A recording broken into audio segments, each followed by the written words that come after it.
विस्तार में स्पष्ट दिख ही भी रहा है कि जाति का साधा गया है। तो प्रधानमंत्री तेजस्वी यादव को बना देंगे, उससे क्या मतलब है? जनता ना चाहेगी तब ना। शुरुआत में जब सरकार बनी थी तो एक एक गुंडा माफिया सबको चुन दिए थे पूरे बिहार से। ग्रास रूट के कार्यकर्ता जो है इस बार बहुत खुश है और ये इसका आपको परिणाम जो है आगामी विधानसभा चुनाव में देखने को मिलेगा। राजनीति तो जाति समीकरण को लेकर चलता है। हम सबका एनडीए कार्यकर्ता का एक ही नारा है, 25 से 30 फिर से नीतीश। प्रचंड बहुमत के साथ 2025 में सरकार बनाएंगे। कई सारे मंत्रियों के पास दो मंत्रालय थे, उनका विस्तार किया गया है और इसमें कोई ये रेगुलर वो एक्सपेंशन होता है जो करती रहती है गवर्नमेंट अपने हिसाब से। विरोधी की दाल नहीं गलने वाली है, मुद्दा विहीन हो चुका है। एक्सपोनेशन देख रहे हैं, मैं हूँ आपके साथ वंदना। अब से थोड़ी ही देर पहले बिहार में नीतीश मंत्रिमंडल का विस्तार हुआ। क्या एनडीए बिहार में एक मैसेज देना चाहती है कि आगे आने वाले 2025 के चुनाव में एनडीए ही बना रहेगा? क्या लग रहा है ये मैसेज क्या आप लोग देना चाह रहे हैं बिहार में? क्या लग रहा है कि 2025 में फिर से एनडीए बना रहेगा या फिर कुछ और बदलाव देख रहे हैं? नहीं, ये बिल्कुल स्पष्ट तौर पर ये एनडीए जो नीतीश कुमार जी के नेतृत्व में जो सरकार और जो सम्राट चौधरी और विजय सिन्हा जी के नेतृत्व में जो सरकार चल रही है, दिलीप जायसवाल जी के नेतृत्व में जो सरकार चल रही है, उसी के मंत्रिमंडल का विस्तार हुआ है। और ये तो एक रूटीन है कि भाई हमारे अंदर जो क्षमता है, जो संख्या बल है, उसके आधार पर जो हमारा 7 मंत्री बनने का जो कोटा खाली था उसको आज भरा गया। तो निश्चित तौर पर इसमें कहीं भी किसी भी प्रकार का कोई बहुत आश्चर्यजनक बात नहीं है। ये एक रूटीन काम है और भारतीय जनता पार्टी के कार्यकर्ता को एक स्पष्ट संदेश गया है कि ये इस मंत्रिमंडल विस्तार में 7 मंत्री जो हमारे ग्रास रूट के कार्यकर्ता हुआ करते थे, इसमें आपने देखा होगा कि कई मंत्री ऐसे हैं जो पहली बार बने।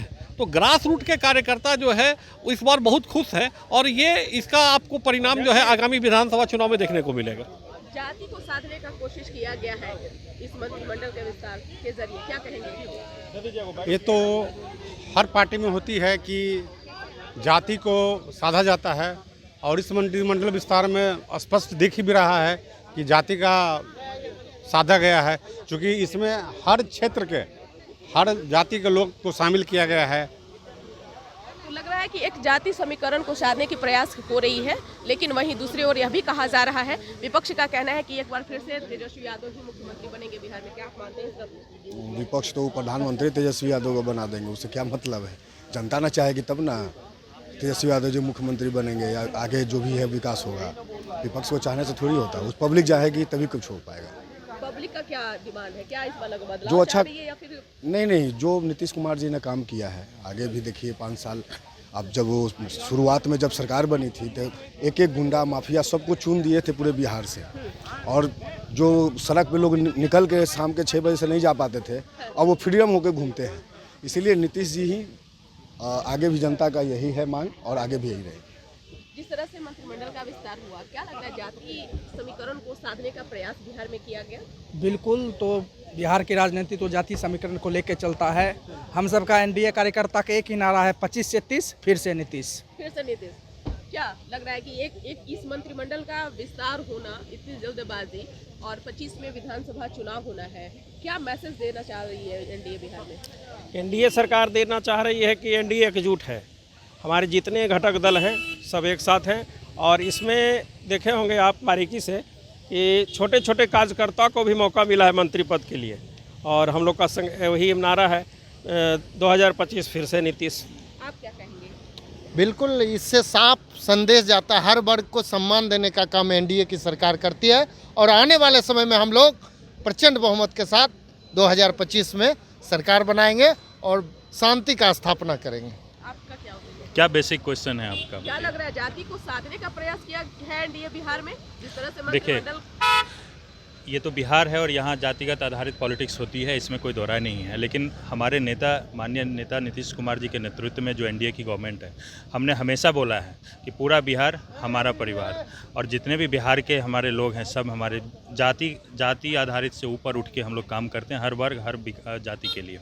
अब रहा चुके कि बहुत दिन से मंत्रिमंडल का विस्तार पेंडिंग में था, तो जो बीजेपी कोटे के आज 7, आपने देखा होगा 7 मंत्रिमंडल में जो विस्तार किया गया वो बीजेपी के कोटे की थी, क्योंकि कई सारे मंत्रियों के पास 2 मंत्रालय थे, उनका विस्तार किया गया है। और इसमें कोई ये रेगुलर वो एक्सपेंशन होता है जो करती रहती है गवर्नमेंट अपने हिसाब से, वही हुआ है। बाकी आगामी चुनाव में एजेंडा के साथ हम लोग जा रहे हैं। डेवलपमेंट एजेंडा है हमारा, रोजगार एजेंडा है हमारा, और उसी के साथ हम लोग जाएंगे और उसी के आधार पर हमें वोट मिलेगी। बस ये इतनी जल्दीबाजी क्या थी मंत्रिमंडल के विस्तार में, क्योंकि शेष महीने ही बचे देखिए हैं। आगे इलेक्शन है और जो मंत्री पद शेष बचे थे वो शपथ ग्रहण करवा दिया गया।